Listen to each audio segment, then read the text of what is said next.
gusa azatekereza ngo ejo bizagenda gute, ariko iyo akuremye ntiravuga ngo ejo bizagenda gute. Igufite muri preza, ikakugera no muri pasi, ikakugura no muri fiti. Ni ukuvuga ngo iyo yakuremye niyo twizeye idusiga amavuta. Iyo turi kumwe nayo umuvumo wose bagushizeho.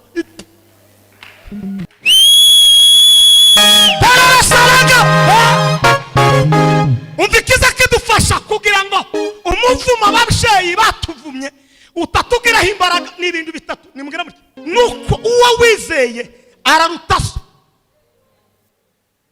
Yaduhamagaye irari itubereye maso umurara. Biraba ngo kwizera nukumenya rwose iby'ibigirwa ko bitabura kubera gute kuba. Iyo tumenye iyo yaturemye kwiruta ba data, ikarutana ba mama na ba marume na ba mushenge, iyo nyine tukayizera. Nubwo ba data batuvuma umuvumo ntuzi udufata, kuko watwegamiye ni umugabo uruta ba data akarutana ba marume. Akanwa k'umukozi w'Imana gafite imbaraga kuruta k'umubyeyi. Kwa miguu yao siku hiyo ni ya shangwe, kwa vile ngome ya kizuri. Kwa miguu yao kada wasizini ulema moto weshua. Wataruka, wataruka, wataruka. Nashaka kubwira abantu bose itingorane bahumure. Nashaka kubwira abantu bose nashaka kubwira abantu bose itingorane bahumure. Uwiteka azakura intambara mu gihugu. Uwiteka azakura intambara mu gihugu. Azarema ikibazo karimo ibibazo.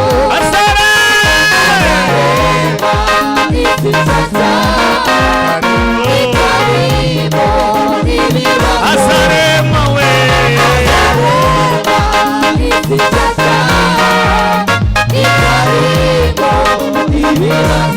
Mana y'ubwiza, Mana y'imbaraga we.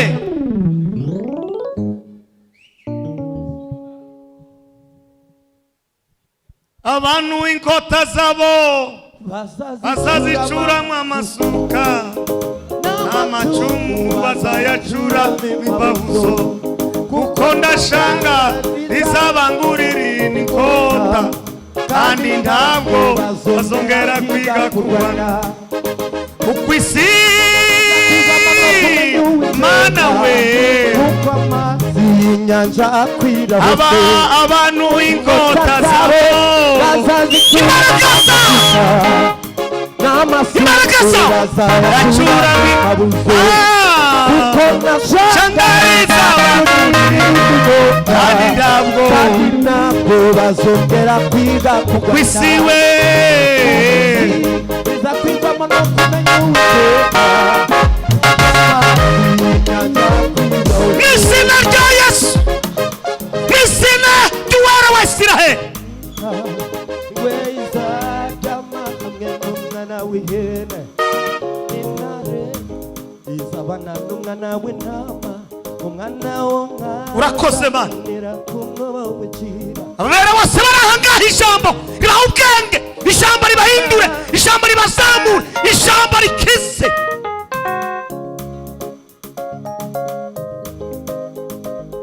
Tugukomeye amashyi kuri igisubizo. Turashimiye Imana ikomeje kudukorera serivisi nziza. Ababyemera ko ari Imana yabikoze nibayikomera amashyi. Waherukanaga kera nyamara noneho subiye kubonana. dufite ibyishimo oya mana wadutabaraga mu minsi ya kera na none uzaturengere tugeze kuguka. turashimira bishop na madame we n'abana babo, turashimira reverend w'urusengero na madame we n'abana babo n'inzego zose z'itorero, abamaze kubaka n'abamaze kubyara n'itorero ry'isoko ibohora. Muri abagabo muri n'abantu beza era bakwiringira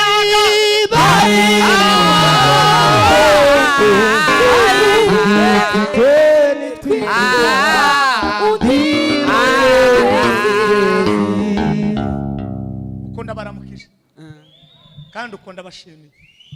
Abari aha nimuzamura ibiganza. Mana wadutabara mu minsi ya kera none we none uzaturengere tugeze kuguka.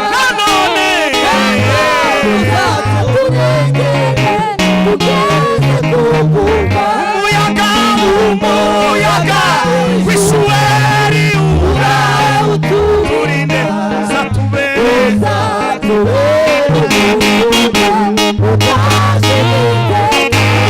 dutange haleluya imwe itangire gukora akazi mu buzima bwacu. Haleluya. Abatanzi nitwa Matayo amahisi mugozi agira umugisha n'Imana, mfite umudamu n'abana barindwi ntacyo shisha Imana. Ndi umushumba mu itorero ryitwa Holy Spirit Fire Church i Buganda. Umwanya mutoya tuganire ku ijambo rivuga ngo akanwa k'umukozi w'Imana gafite imbaraga kuruta k'umubyeyi. Kinywa cha mtumishi wa Mungu kina nguvu kuliko kinywa cha mzazi. Soma ibitabo bibiri. Wama wipanga ho data duhave ntago mpava. Sante sana. Igitabo cyitangirira ibice 49 n'umurongo wa 3 n'uwa 4 n'uwa 5 n'uwa 6. Itangiri turongera dusome gutegeka kwa kabiri ibice ni 33 n'umurongo wa 5 n'uwa 6. Iyo mirongo ko ari yo nako niho turangiriza tuganire ngo akanwa k'umukozi w'Imana. Ndabanza mvuga akanwa uko mwese muragafite nimara manuke kuzicira umwanya mutoya mbe naje kubaramutsa gusa mfite indagano ko nzagaruka. Soma abazi gusoma. Soma dani. Itangiriro 49 49 gatatu kugeza kuri 6. Rubeni uri imfura yanjye, Rubeni uri imfura yanjye n'imbaraga zanjye, sukuma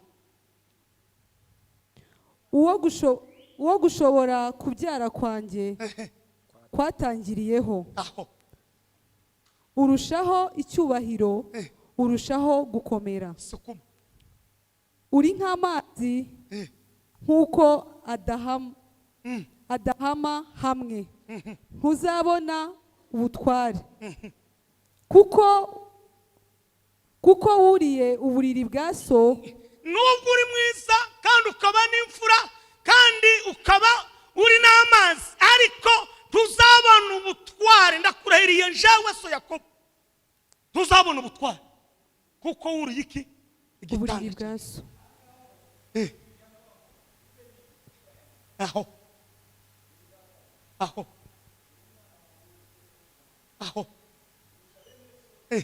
sukuma aho sukuma aho nuko rekeraho ngaho. Soma gutegeka kwa kabiri umuriro watse. Gutegeka kwa kabiri Ibice 33 n'umurongo wa 5 n'uwa 6. Tudasoma imirongo myinshi dore ko abaporo basigaye bagora muri iki kinyejana. Wasoma cyane ngo yatinze, wabwiriza bukeya ngo nawe yatubibye ibintu bene ibyo ngibyo. Komeza. Yari umwami mu ba Eshuruni. Gutegeka kwa kabiri 33 umurongo wa 5. Yari umwami 33 umurongo wa 5. Yari umwami. Yari umwami mu ba Eshuruni ubwo abatware b'ubwoko n'imiryango ba Isiraheli bose yose bateraniraga hamwe. Rubeni abeho ye gupfa, ariko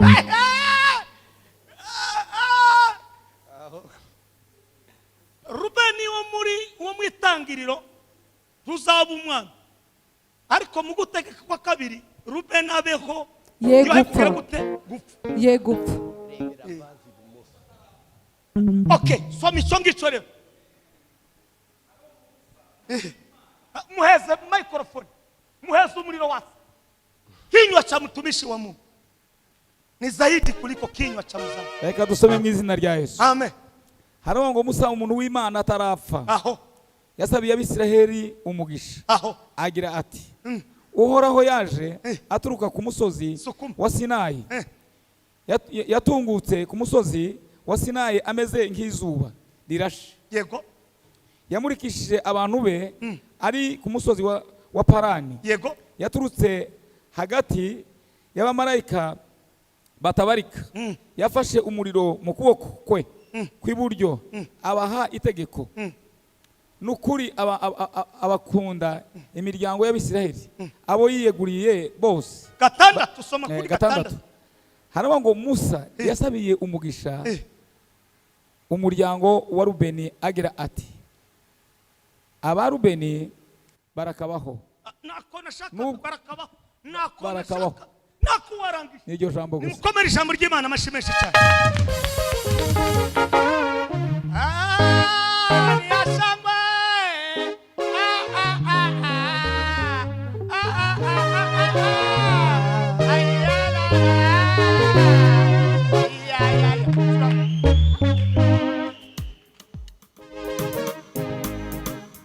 Engalo amashi.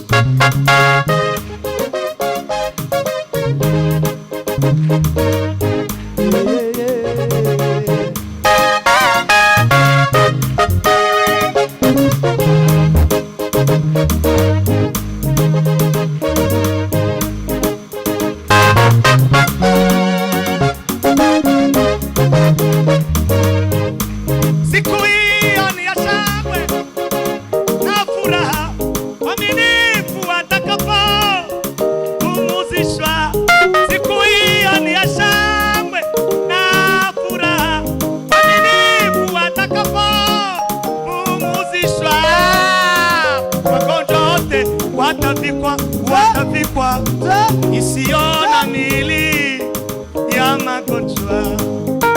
Magonjwa yote watavikwa isiona mili ya magonjwa.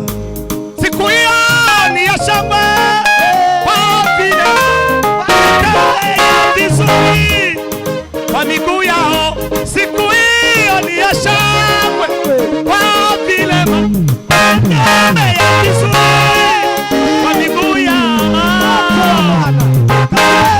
Hata asizini ulemavu watapoweshwa, wataruka ulemavu takapoweshwa. Siku hiyo ni ya shangwe kwa mabubu watembea vizuri kwa miguu. Siku hiyo ni ya shangwe kwa mabubu watembea vizuri. Haleluya, watamsifu Bwana Yesu kwa vinywa vyao, watafurahi kuimba na malaika. Watamsifu Bwana Yesu kwa vinywa vyao. Nafurahi kuimba na malaika watamsifu Bwana Yesu kwa vinywa vyao vyao. Nafurahi imba na malaika. Siku hiyo ni ya shangwe,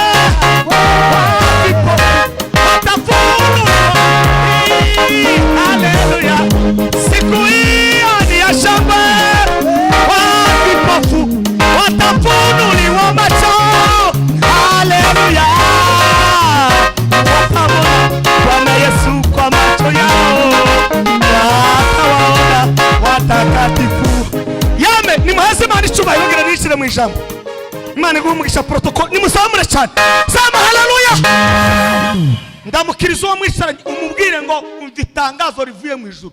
Akanwa k'umugaragu w'Imana kararuta akanwa k'umubyeyi wakubyaye. Akanwa k'umugaragu w'Imana karuta akanwa k'umugaragu. Iyo niyo topic.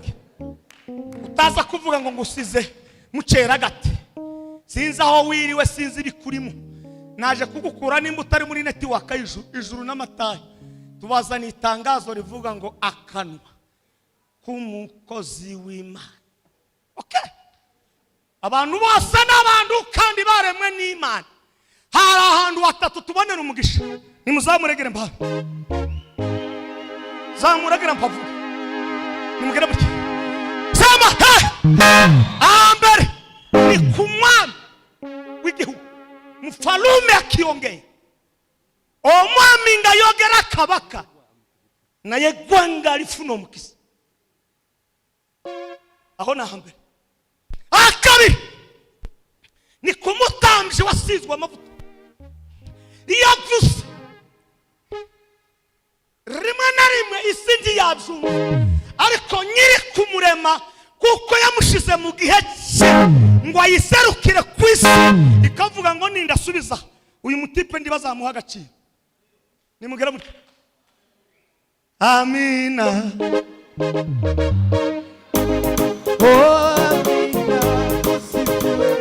Amina. Amina. Amina.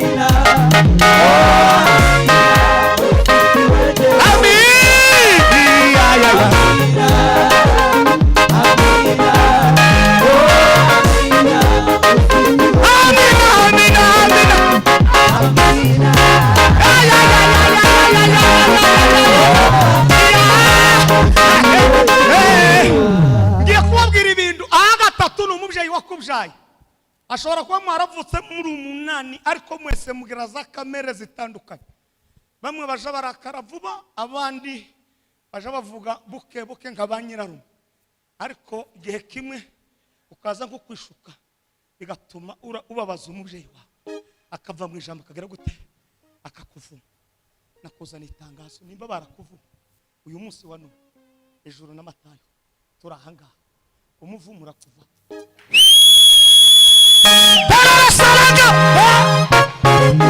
Umvikiza kidufasha kugira ngo umuvuma ababyeyi batuvumye utatugiraho imbaraga n'ibintu bitatu. Nimugera muke zamura bankugira uke komera Imana amashimeshe bivuga. Icyambere nuko uwo wizeye araruta so. Yaduhamagaye irari itubereye maso humura. Yaduhamagaye itubereye maso maso. Yaguhamagaye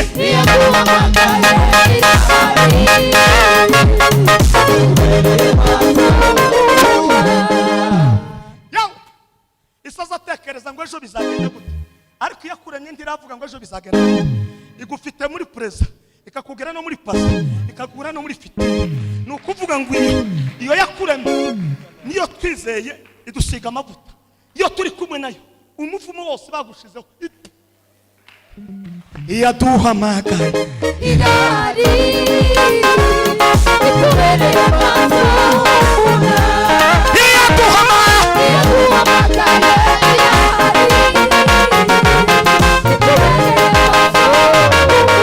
nimusamure. Haleluya.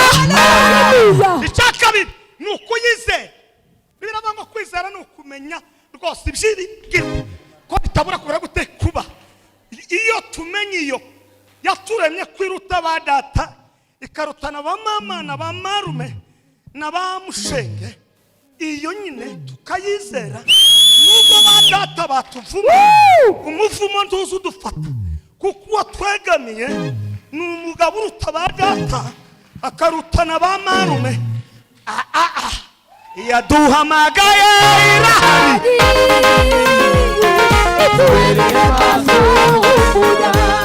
yaduhamagaye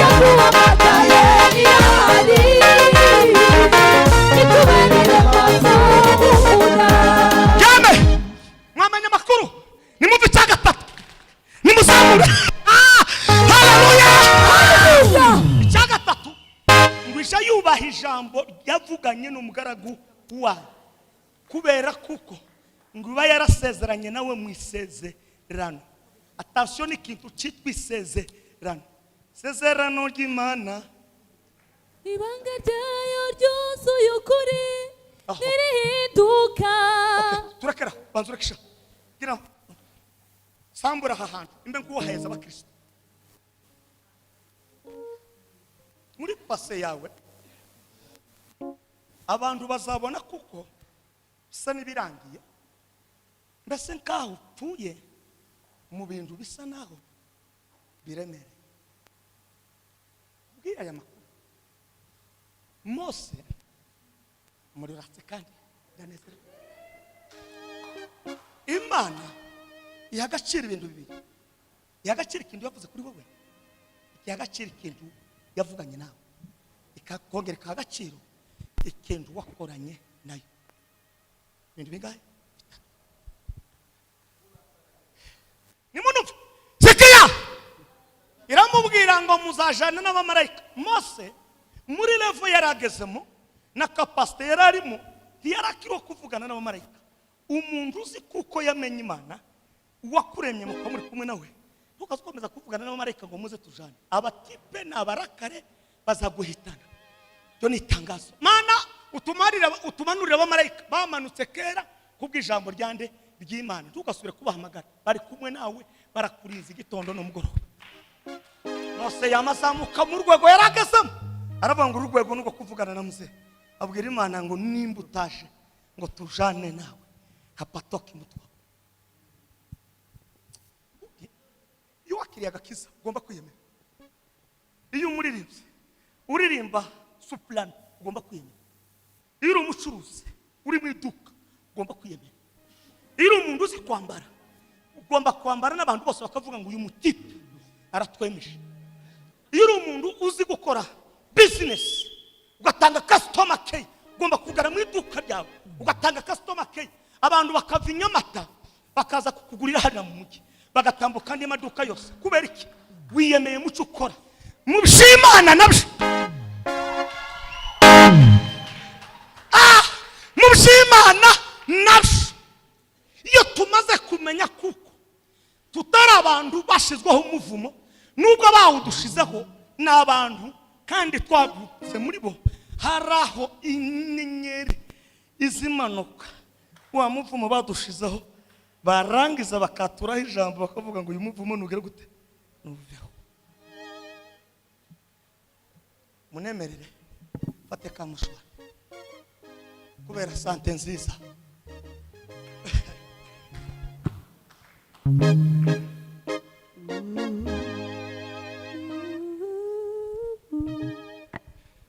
Ku misozi y'igikundiro mu gihugu cyawe inuma zikuza inyoni zikaririmba ubwiza bwaho hantu.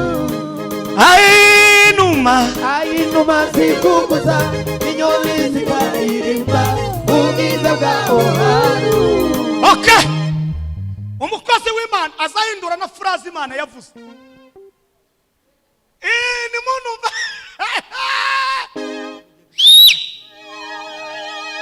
Tabita amaze gupfa yari yapfuye byarangiye.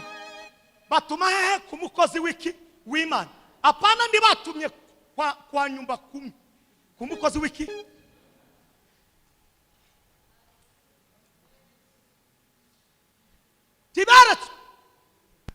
yaravuze ngo hari iki, hari umukozi w'iki w'Imana.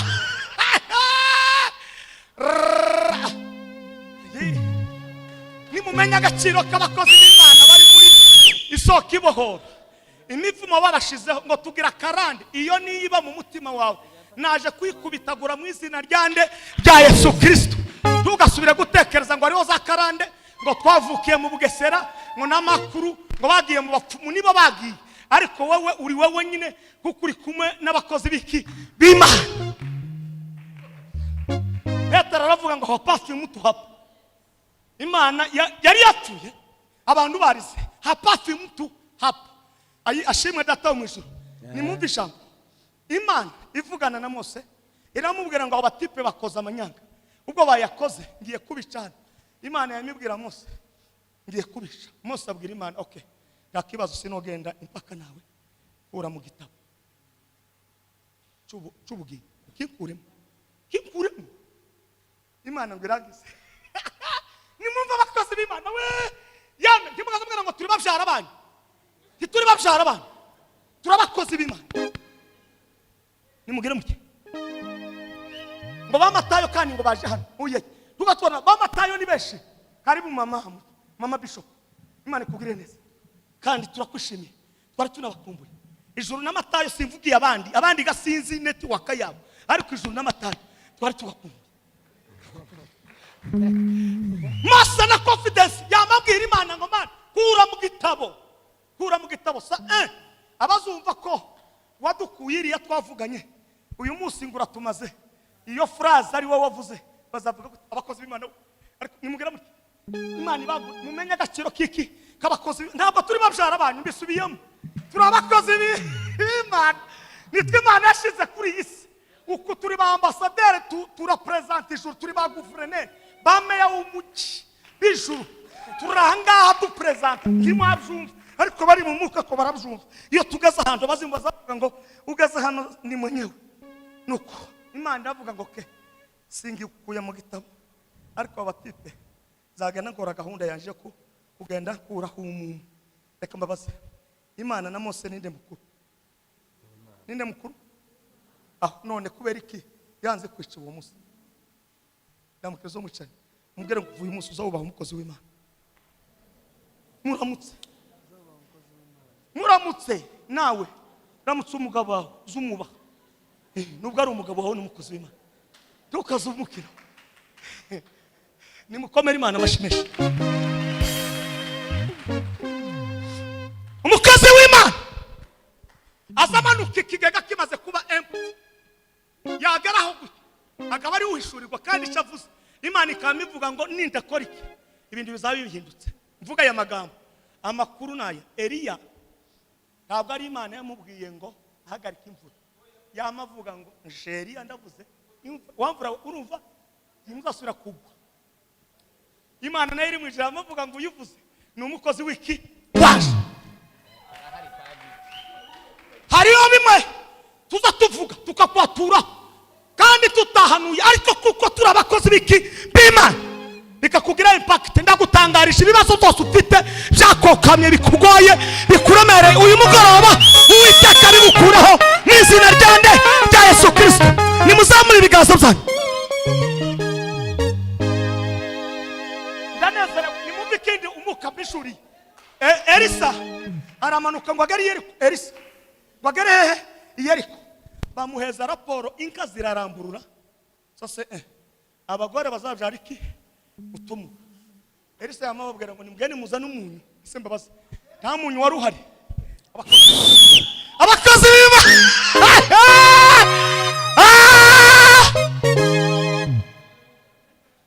mugane muzane umunyu kandi nimurangiza muzane n'amazi mwama mubivanga. Aba agiye mu buhanuzi.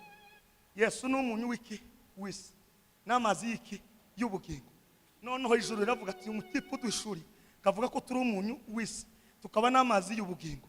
Nitutarangiza iyi affaire Elisa ntagakibaza amukozi w'iki w'Imana.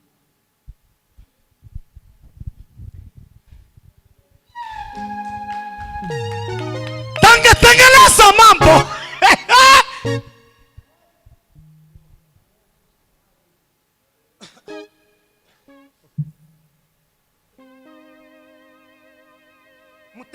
mbabwira ibintu kuri ahantu twasoma nimara ndangiza ije guhumuriza abantu mukiri barategereje aho tutagira akazi. Ejo bundi nageze ahantu kwiduka ngiye kugura yateye namambura n'umumama ati mushu ati amakuru namaka ati ni meza ati nta byifuzo nkubwira ariko ngo hayitu tekereza uvuye mu Bugande nahari ku Gisimenti ndimo nigendera ngiye kugura yateye ntaho ibisubizo bitari bakoze b'Imana habe no muri iri wuwa byova mu wewe wacicitse tukazupfa kutu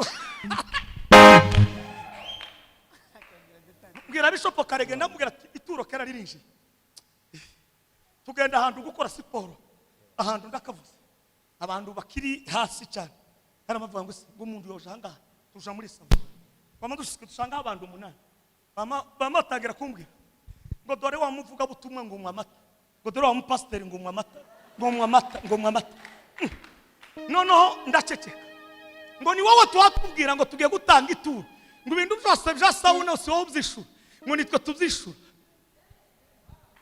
ngambabwire ndanezerewe abantu bari hasi bose ibi bije gute nabyo kandi sauna kandi ngo ni ijambo ry'Imana bije gute arimatizme zizabamara na za diabete mutaye mumenye ukuntu isi yayigenda turi hejuru y'isi nta Imana itaduhembe ubundi yo ngirwa mu gitanda ndamukirizo wo mwicare umubwire ngo wamenye amakuru y'umukozi w'Imana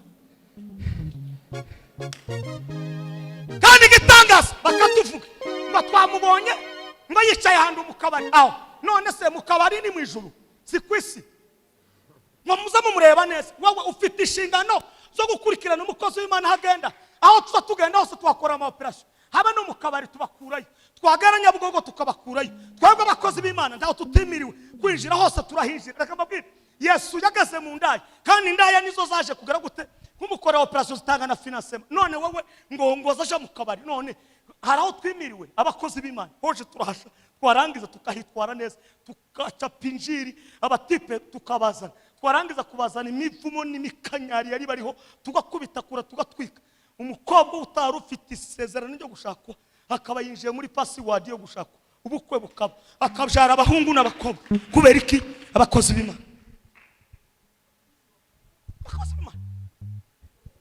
ndash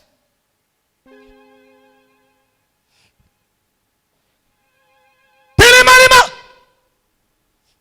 inganganga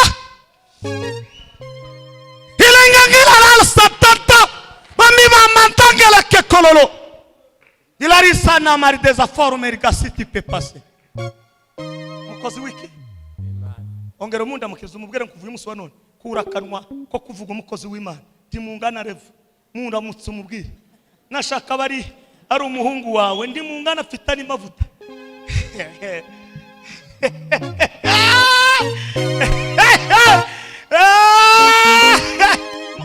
ngo jawe ngo yahagaze n'imbere numvise seme ni wowe wigira ufite seme nyine wigukuramo iyo seme ni umukozi wiki w'Imana kuko muri representation y'ubwami bw'ijuru nta wundi muntu uzuvugana n'Imana nk'umukozi wiki w'Imana.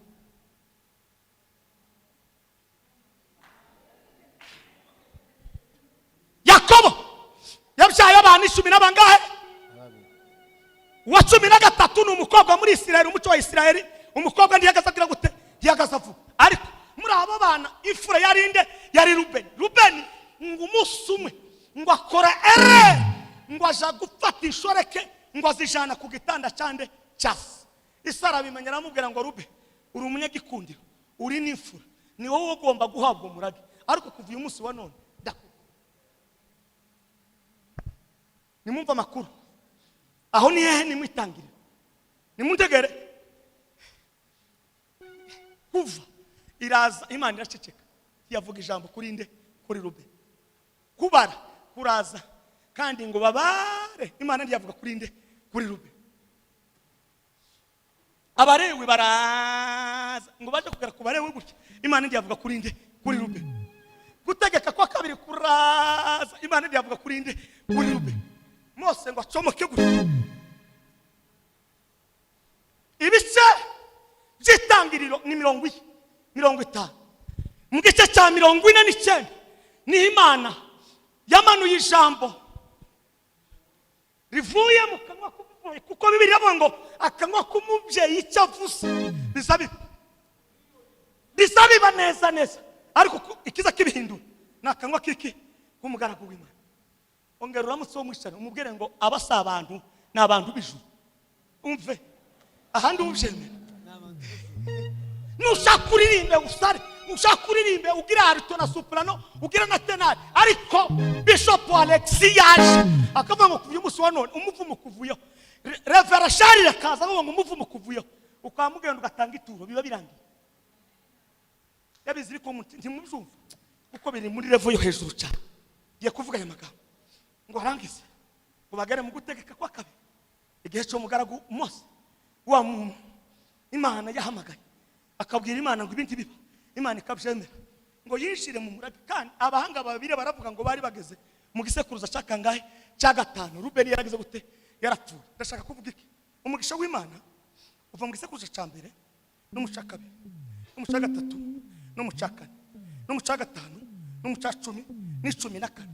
Ni ukuvuga ngo aha muri ibi bisekuruza byose Imana ishobora kuba isa n'iyacecetse, ariko ikaza guhagurutsa umuntu, umukozi wayo w'Imana, ikamubwira ngo ya uyu muntu niwe nahaye iki ijambo nk'ifura, kandi niwe wahawe ijambo kuko azagira iki, azagira umurage, akaba umuntu mukuru muri iki gihugu cya Isiraheli. Mose ngo se aravuga ngo itangaza kirabaye, uryo wavuze ngo ahawe iki umuvumo. Mose aravuga ngo uyu ntazapfa, aracari ku ngoma, ni umunyamugisha. Amakuru ni aya ngaya, nushaka kube baragutaye, ijuru ryantumye kukubwira ngo icyagukurikiranye cyose ikuvuyeho.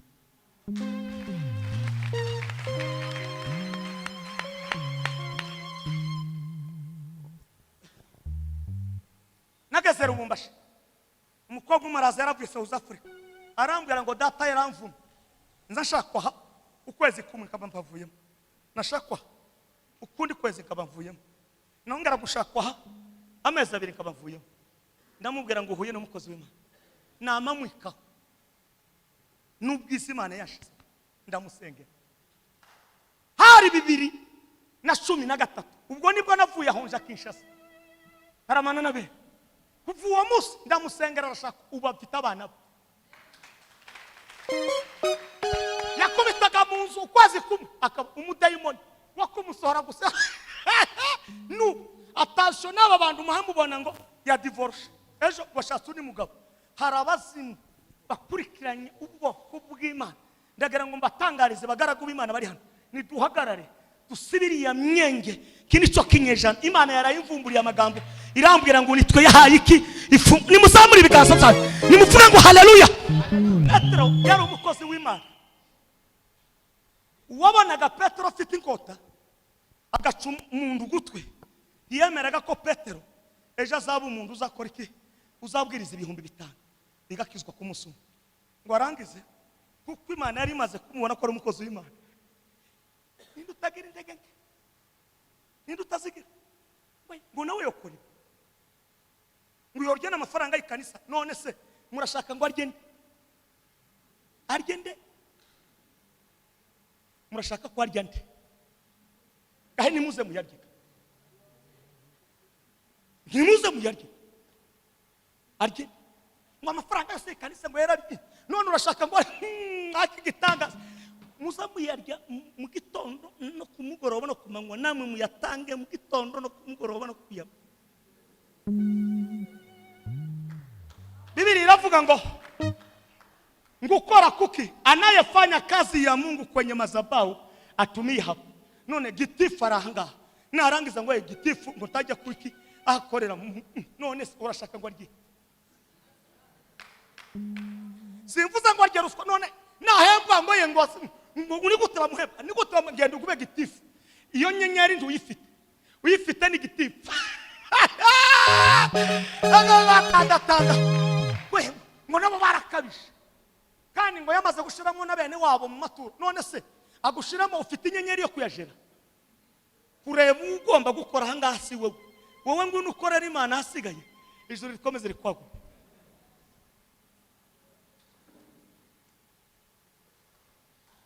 ngiye gusatura ibintu hangaha ariko byumugisha kuri wewe nimugire muti. Siku moja mavuno yataisha kabisa, baada ya hayo hukumu. Jua litazimika siku hiyo ya mwisho na Okay. Kalebu Yoshua agira ate aramwibagiwe kandi bose arabaki arabakozi b'Imana, ariko wari ufite inyenyeri yo guhabwa kuyobora ninde? Ni Yoshua. Kalebu aravuga atoke jewe sinyoboye, ariko hari icyo Imana yagize gute yavuze ati yawe hari hasigaye ni mubanzi. Kalebu aravuga ngo zambaraga nagiraga nubu nizo gifite sawa, wani ikintu umukozi w'iki w'Imana. Okay, arangije kuvuga ico kintu ngo arangize kubera ko yamenye agaciro kari muri ubundi hitwemere kuko bakristo bacu kandi bakomeza kuba mu bitari bisubizo. Naje kubagumura wereye kubana banje mukuru yitwa Pendeza, naramubwiye ngo uzaba mu bisubizo. Ndo umukozi w'iki jumva birabanguje umuntu yiyaturira nibyaza. Okay, ngo jya umujyi wa Kigali ngurangoye yewe nimba kugoye ngwino ku mukozi w'Imana gukora deliverance akanwa kawe.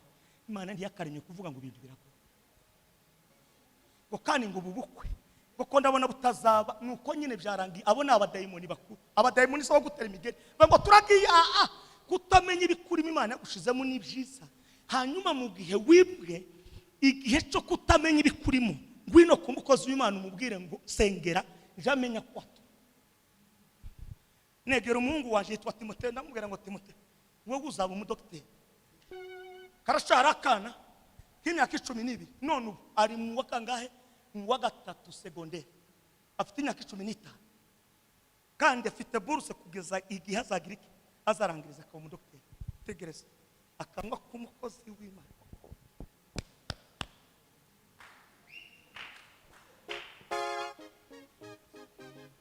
Urabyumva se ni Timote wanje no se mvuga wawe ndamuzi ko ndavuga wanje ego wawe simuzi ko ndavuga wanje uwo natuye ngo umukozi w'iki w'Imana. None ubu nyine ari Kampala naje ndimbara ko ndabwira akamba magara ati papa amashuri bimeze bite ati ni byiza ngo agere mu kigo cy'ishuri yamafatana umupira ubu bamuhamagara mu mupira kandi akina kuri miri no kuvuga ngo ari mu ishuri ari mu ikanisa ari no ku mupira byose azabishorera kuko nakanwa kiki kumukozi w'Imana. Abandi bakavuga ngo umupira ngo nuwapagani umupira nuwapagani. Reka ngubwire ishuri rishobora kugera gutya ariko yakubita gutya kufurimo umuzungu akava muri Australia akaza kumureba. Reka ngubwire muganda mwiki kumenya kwatuba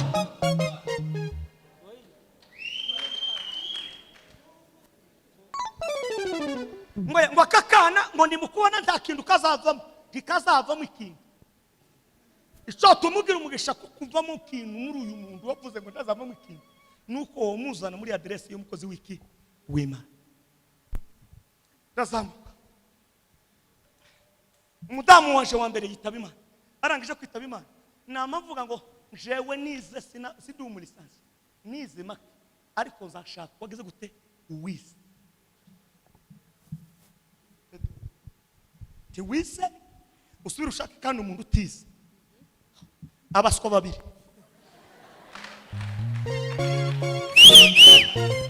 Ministere ya communication tizaguhamagara, ministere ya defense tuzayikoramo, ministere ya economy tuzayikoramo, ministere ya yuzakoramo. Ariko peti numenya kuko wagarukiye muri diploma ukamenya kuko hari warangije n'umudokiteri genda wiyemera nurangiza uvugisha umukobwa kwa asubuhi sana kukarinde mu mugoro umubwire ngo mu bakobwa bose bari kwisi nishe ugukunda.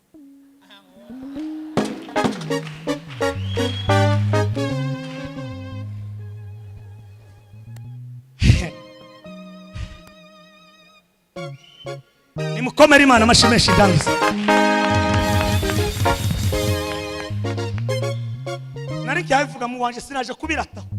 Mbwira umudamu mbwira bene wacu tuvukana ndabwira ngo uzashaka uwise konje ndabizi nize gusibya bibiri ubu ndi diploma muri bibiri narayize ko ndashaka kwigana theology nyirangize mbi muri station muri theology ubu ibyo ndi ndagenda kandi nama katenga mu nzu y'abantu bize ndinje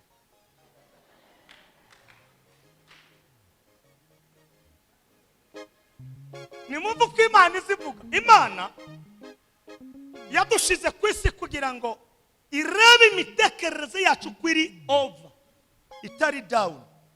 Iyo dutekereje hasi idusubiriza hasi, twatekereza hejuru Imana ikadusubiriza hejuru. None undamukirize mugenzi wawe umubwire ngo nimba byarapfuye bikomotse ku babyeyi ngwino ku bakozi b'Imana bagutabara.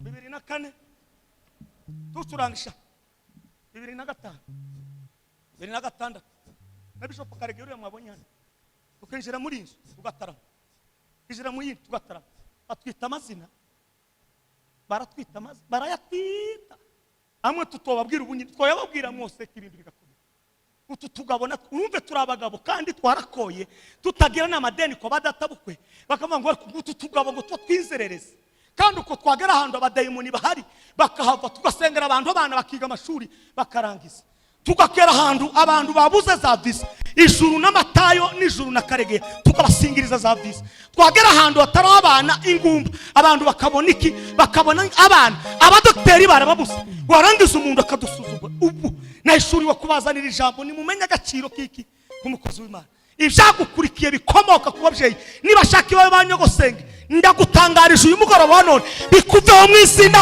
rya Yesu Kristo.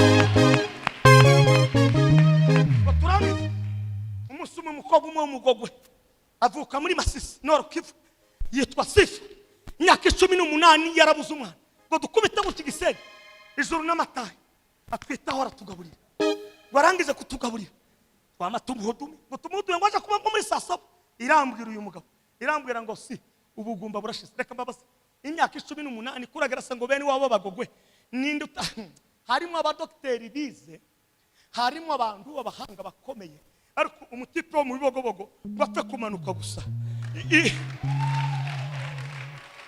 tinila la sakaka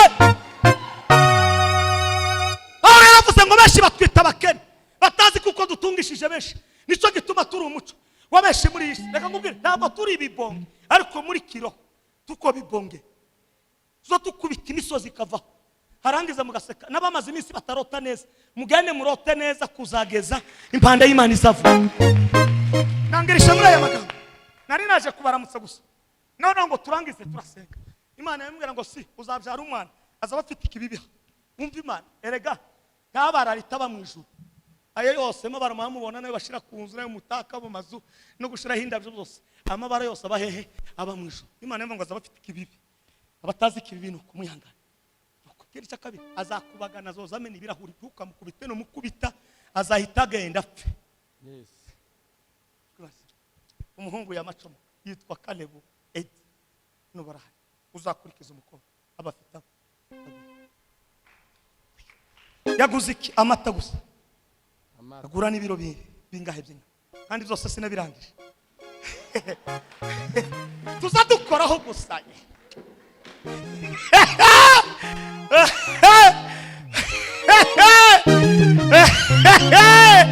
ayi data we abantu batazaseka mu rusengero bafite ikibazo ndakurahiriye n'ahantu haba ibitwenge bizima bidafite n'uburyari nko mu rusengero rw'Imana reka tange haleluya ndanezera haleluya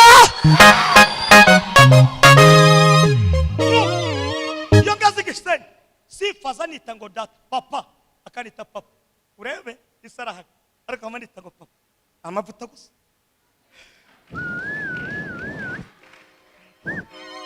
papa itu papa none se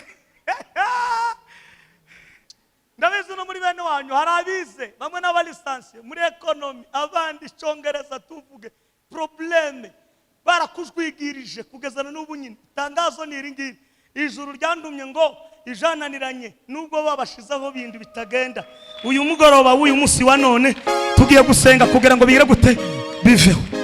Hariho komera Imana amashyi menshi ngo ndangize.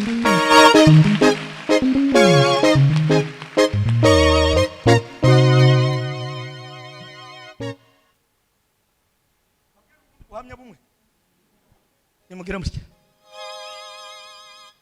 nimwitangire haleluya mwenyine gira mbuvuge, nimwongere muyitange haleluya nyonge mbuvuge, nimwongere muyitange gira mbuvuge. Esho ucumweru twari muri Davi hangaha mu giterane cya Kalvari, ndahaguruka ndavuga ngo ijuru n'amatayo dutanze $100 n'urusengero nyuboye $100. Nimumve gishaba nta bisubizo wacu bitabakoze b'Imana ngongere mukiriyo gutya maze kubwiriza. Umudamu umwe yamahaguruka turi ku kibuye mu nkambi, warajura dusengera, wamubwira mama ngo nategura ibintu azatungurwa n'isafari. None wa munsi wari kubivuga hari ku cyumweru ngo habe mu minsi mikeya, bamamuhamagara yaje Kigali mu gitondo ngo habe mu ijoro kandi yamasubira aragaruka. None atuye muri Amerika, yashatse inamba zawe arazibura, ndi umukobwa we narashatswe naje no kuramukanya. None igize $150 uzigumane nawe ukomeze uzadivasingane n'abana bawe ndazishuye.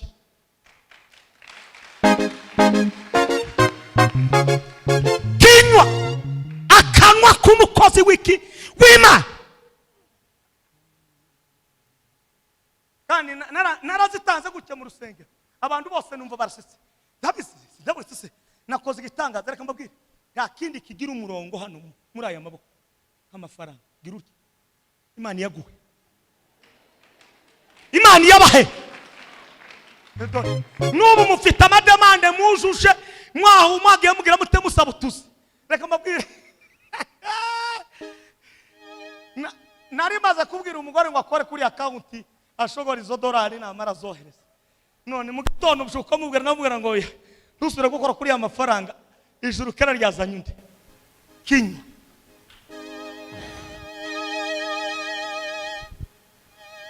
nihe tutazaduhenda, nihe ndangirije muri ijana nimbara muse uyu mugabo ndamukunda bataramanye. Reka nguramutse ijuru ryasura kundi impamvu washe urango babwire kiro kene. Ejo bundi naratarama jaza mvuga ibintu byose Imana yankoreye ngo ndarame gutya. Umugabo umwe yamambwiye ati urarangije mwe no kujane muri Simba uje gutora inkweto.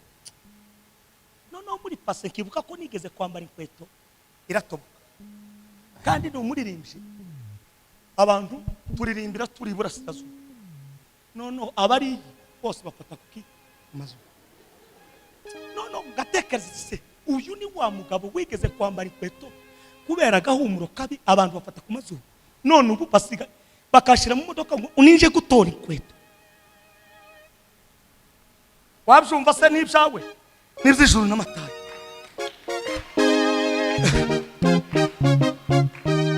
Iki ibihumbi 100 ndagenda ndayitora ngo dusohoke gutya. Undi yamambwiye nari maze nisi gushaka ngwe nutora indi nkweto. Yaho tutaza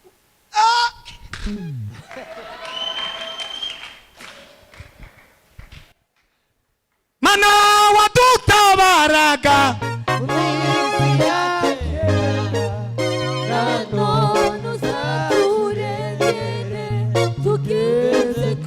nimufite ikibazo kikugoye zamura ikiganza agira ngo usengere. Nawe udukurikiranye kuri online sinzi ababyeyi ibyo bakuvuzeho nabanye gusenga ibyo bakuvuzeho. Dufite ubutwari uyu munsi wa none umwijima umaze iminsi ugukurikirana, izo ndwara zitava mu mago yanyu, ibyo bibazo byo kubyara abana bagapfa bagakenyuka. Uyu mugoroba no Mana mu izina rya Yesu Kristo.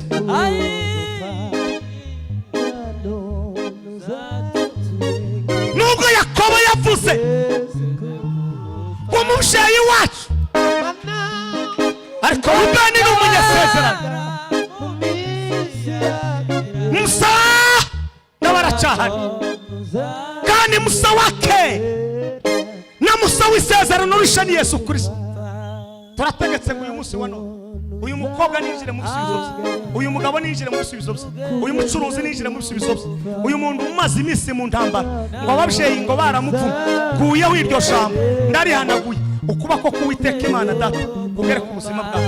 Ndagushimiye kuko utabaye kandi kuko ukoze igitangaza, tugukomeye amashyi kuko uri igisubizo muri byose mu izina rya Kristo. twongere dukomere Imana amashyi mu izina rya Yesu.